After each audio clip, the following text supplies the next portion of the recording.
24 மணி நேரம் போதையிலே இருக்கிறான். சரி, குடும்பம் என்ன ஆகும்? சிரமம்ல. ஆமா, வாங்குற காசு பூரா கடைக்கு போயிரும். அப்புறம் வீட்டுக்கு என்ன பண்றது? ஆமா, என்னென்னமோ வகையான போராட்டம், சிலது குமுக்கு விட்டுறது, இந்த கண்டிப்பெல்லாம் நடக்குது. சரி, அதுலயும் திருந்தாதவன் இருக்கான். ஓஹோ, நீங்க ரொம்ப பேரு சொல்றது என்ன சொல்றது? அங்க எங்க போகாத, வீட்டுல வாங்கிட்டு. இது ரொம்ப வசதியா போச்சுன்னு சில பேர் அப்படி ஆரம்பிச்சு. அப்படி இருக்கு, திருந்த முடியல, வீட்டுக்கு காசு கொடுக்கல, பிள்ளைக்கு பணம் கட்டல, எதுவும் கட்டல, எங்க போறான், எங்க குடிக்கிறான் அப்படின்னு நேரா ஒரு அம்மா கடைக்கு போய் உட்காந்துருச்சு. இவன் குடிக்க போய் கடையில என்னன்னு சொல்ற? ஆமா, பார்லையா? பார்ல, பாருக்குள்ள நாட்டுக்குள்ள அப்படி போய் பெண்ணு போய் உட்கார்ந்தோன்னே குடும்ப தலைவர்ல குடிமகன் எல்லாம் பதறிட்டான். எப்படி பெண்ணு குடிக்கலாமா, நீ குடிக்கலாமா? அதானே அந்த அம்மா கேட்டிருக்கு. விக்கிறது எல்லாம் திறந்திருக்குது, எல்லாருக்கும் தானே. ஆமா, நானும் தானே நாட்டு. உனக்கு என்ன காசு கொடுத்தா குடிக்கிறேன். எல்லாம் வெளியில போமான்னா என் புருஷன் வருவான், 2 பேரும் சேர்ந்து குடிக்க போறோம். இந்த கடையெல்லாம் குடிப்பான். இந்த கடையில தான் குடிப்பான். உனக்கு எப்படிமா தெரியும்? 3 நாள் அந்த வாட்ச் பண்ணிருக்கு.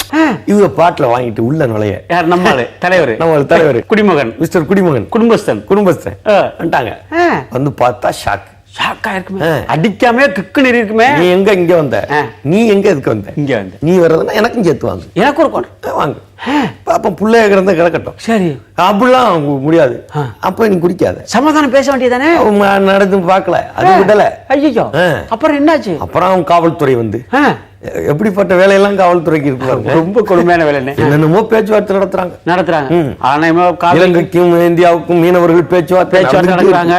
அப்ப கர்நாடகாவுக்கும் தமிழ்நாட்டுக்கும் காவிரி பேச்சுவார்த்தை நடக்குது. கேரளாவுக்கும் தமிழ்நாட்டுக்கும் முல்லை பெரியார் பேச்சுவார்த்தை, பாகிஸ்தானுக்கும் இந்தியாவுக்கும் எல்லை பிரச்சனை, சீனாவுக்கும் இந்தியாவுக்கும் எல்லை பிரச்சனை நடக்குது. இஸ்ரேலுக்கும் பாலஸ்தீனத்துக்கும் பேச்சுவார்த்தைக்கு ஒத்துக்காம அடி குண்ட போடுறான். ஆமா, இப்படி பல பேச்சுவார்த்தைகள் நடந்துகிட்டு இருக்கு. ஆனால் ஒரு டாஸ்மார்க்ல புருஷன் பொண்டாட்டிக்கு ஒரு பேச்சுவார்த்தை நடந்து அனுப்புனாங்க பாருங்க.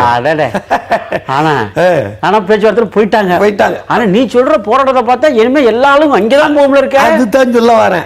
எப்ப முடிவு பண்ணி பாருக்குள்ள நுழைறாங்களோ அப்பதான் உண்மையிலேயே இந்த நாடு பாருக்குள்ளே நல்ல நாடு ஆகும். எச்சரிக்கை.